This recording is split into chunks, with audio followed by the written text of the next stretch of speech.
Nah, sekarang Bu, kita masuk ke langkah yang keenam, yaitu cara pencegahan kekerasan di keluarga dan masyarakat. Oke Bu, semuanya pada bawa buku pintar kan Bu ya hari ini Bu? Bawa Bu. Oke, jadi di halaman 22 itu Bu ada cerita Bu, cerita dari anak yang tidak mau berangkat sekolah. Jadi Bu ceritanya gini Bu, saya ceritain aja ya Bu daripada saya bacakan ya Bu ya, kesimpulan dari cerita tersebut. Jadi ceritanya tuh gini Bu, ada si namanya Nina Bu, anak Ibu Eda yang masih kelas 1 SD, dan dia pagi-pagi tuh menangis Bu karena dia tidak mau pergi sekolah.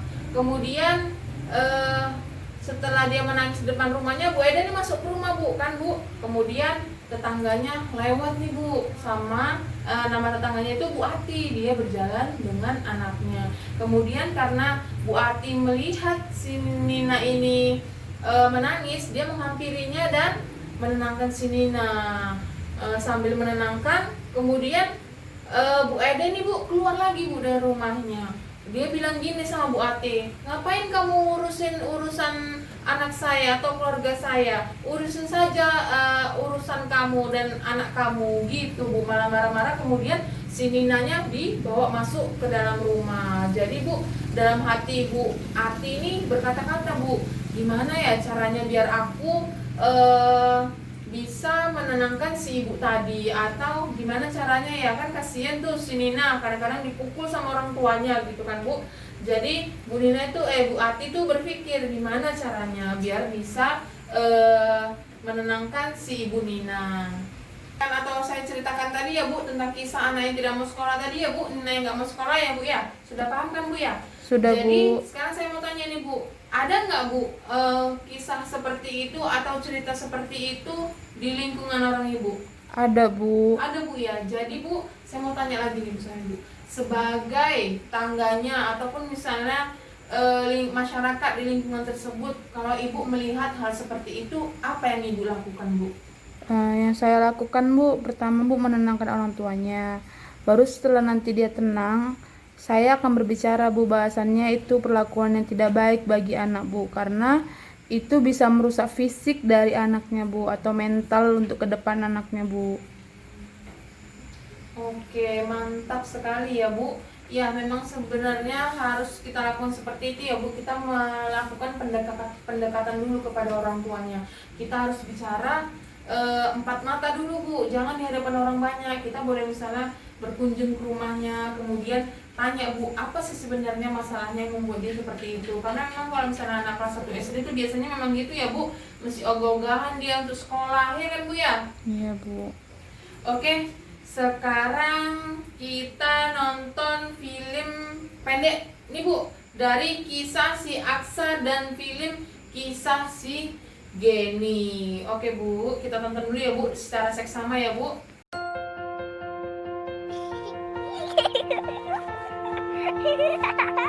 Senangnya waktu bermain. Lihat itu. Ada yang mau kasih permen enak. Boleh nggak ya? Kalau tidak ada ibu atau ayah, tidak boleh ya. Anak pintar, jangan ikut orang yang tak dikenal ya. Ingat, kalau ada orang mau cium-cium kamu di tempat sepi, tidak boleh ya. Juga kalau ada orang mau pegang badan, dada, perut, dan sekitar celana, itu tidak boleh. Kalau ada yang memaksa, harus teriak yang keras. Tidak mau! Dan langsung lari ke tempat yang ramai. Tolong! Jangan takut atau malu ya. Cepat kasih tahu orang tua atau guru yang kita sayangi. Tidak boleh ada yang memaksa kita untuk melakukan hal yang tidak kita sukai. Bahkan orang yang paling dekat sekalipun, seperti orang tua, kakak, paman, kakek, guru, teman, atau orang yang tidak kita kenal.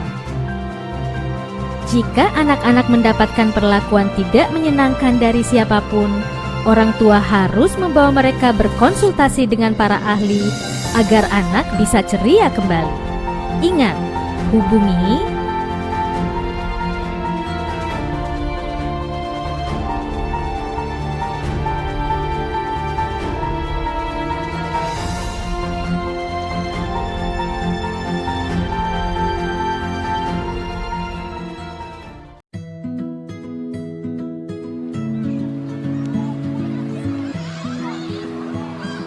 serunya bermain bola. Ada siapa itu? Ada orang mau kasih bola baru buat Aksa. Wah, Aksa pingin sekali. Anak pintar, jangan ikut dengan orang lain ke tempat sepi ya. Ingat, kalau ada yang mau peluk dan cium-cium kamu, tidak boleh kalau tidak ada orang tua kita ya. Kalau ada orang yang mau pegang badan, dada, perut, dan sekitar celana, tidak boleh. Kalau ada yang memaksa, harus teriak yang keras. Tidak mau! Dan langsung lari ke tempat yang ramai. Tolong! Jangan takut atau malu ya. Cepat kasih tahu orang tua atau guru yang kita sayangi. Tidak boleh ada yang memaksa kita untuk melakukan hal yang tidak kita sukai. Bahkan orang yang paling dekat sekalipun, seperti orang tua, kakak, paman, kakek, guru, teman, atau orang yang tidak kita kenal. Jika anak-anak mendapatkan perlakuan tidak menyenangkan dari siapapun, orang tua harus membawa mereka berkonsultasi dengan para ahli agar anak bisa ceria kembali. Ingat, hubungi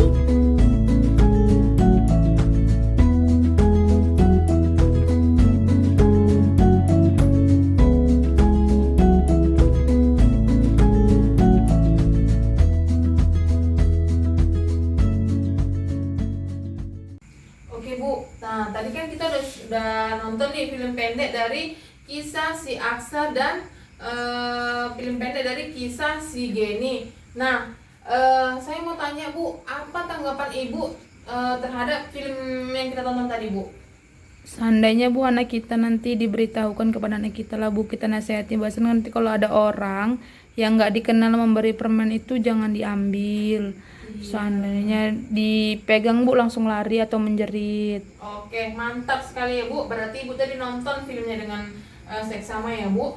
Jadi Bu, kesimpulan dari upaya pencegahan kekerasan di keluarga dan masyarakat kita adalah kita bisa nengok nih Bu di flip chart sesi 11 FC flip chart 1.5 dan flip chart 1.6 ya Bu. Nih yang pertama Bu, cara pencegahan kekerasan di keluarga dulu Bu. Yang pertama, yaitu yang pertama memahami tumbuh kembang anak, ya kan Bu. Kemudian yang kedua menjadi pendengar yang baik, anak sebagai teman berdiskusi. Jadi Bu, kalau apa-apa anaknya Bu harus ditanyain, dari mana-mana itu harus tanya Ibu, dia dari mana aja atau apa aja yang dilakukannya. Jadi Bu harus jadi teman yang baik untuk dia ya Bu, dan pendengar yang baik. Kemudian membantu kesulitan anak terlibat dalam kegiatan sekolah. Maksudnya kalau misalnya anak itu di sekolah, apa sih yang kejadian yang di sekolah tadi, misalnya dia kesulitan dengan pelajarannya, Ibu harus melihat dia ya Bu. Jadi Ibu tahu dia kegiatan dia di sekolah itu apa. Kemudian menyediakan waktu yang berkualitas untuk anak. Jadi jangan sibuk bekerja terus Bu. Kita kalau misalnya siang bekerja, malam kita harus berikan waktu kita kepada anak kita. Kemudian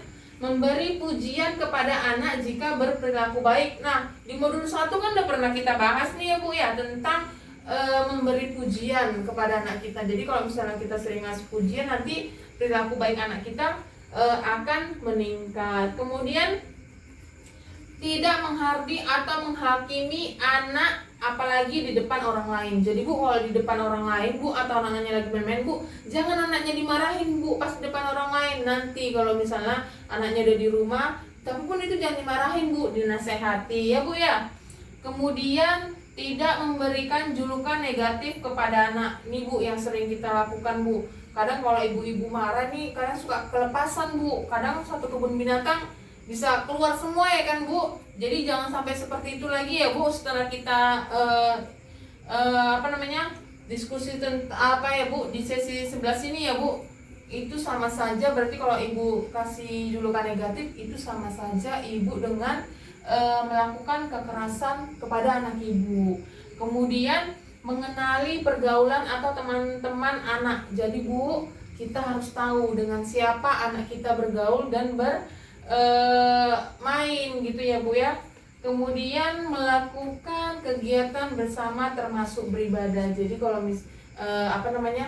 luangkan waktu untuk beribadah sama anak kita. Jadi kalau misalnya Ibu bisa ngaji, sama-sama ngajinya di rumah ya Bu ya. Kemudian mengikuti perkembangan informasi teknologi. Nih Bu, kita sebagai orang tua jangan terlalu gaptek Bu. Kita juga harus tahu apa yang dilakukan, apalagi sekarang kan zamannya sosial media ya Bu. Jangan sampai anak kita melakukan hal-hal yang negatif di perkembangan teknologi ini Bu, atau di sosial media. Kemudian jangan mudah panik jika menghadapi anak yang melawan Bu. Jadi kita harus tetap sabar sambil kita nasihati ya Bu ya.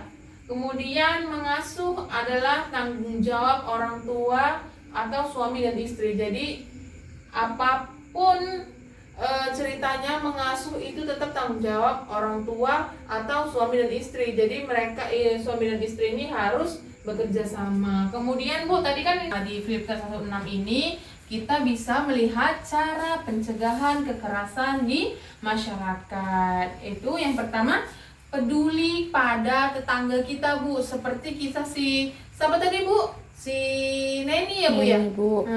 Seperti kisah si Neni tadi dan Bu Ati. Kemudian yang kedua, pertemuan RT atau RW maupun kegiatan keagamaan sebaiknya juga membahas tentang pengasuhan anak yang benar. Kemudian yang ketiga, menggali lembaga-lembaga perlindungan anak dan bagaimana mengaksesnya. Kemudian yang keempat, melapor ke lembaga perlindungan atau aparat setempat jika ada dugaan terjadinya kekerasan kepada anak. Kemudian yang terakhir, jika mengetahui melihat ada kekerasan, maka wajib membantu anak untuk segera diamankan ya Bu ya. Oke, jadi itu tadi langkah atau cara yang bisa kita lakukan untuk pencegahan kekerasan di keluarga dan di masyarakat. Oke, sampai di sini Bu. Ada yang mau ditanyakan lagi Bu? Ada yang mau didiskusikan lagi Bu? Tidak Bu. Udah cukup ya Bu ya diskusi kita hari ini ya Bu ya. Oke, sampai di sini diskusi kita hari ini. Semoga diskusi kita kali ini ilmunya bisa kita terapkan juga ya Bu di rumah dan di masyarakat. Oke Bu, sampai di sini saya akhiri. Wassalamualaikum warahmatullahi wabarakatuh. Waalaikumsalam warahmatullahi wabarakatuh.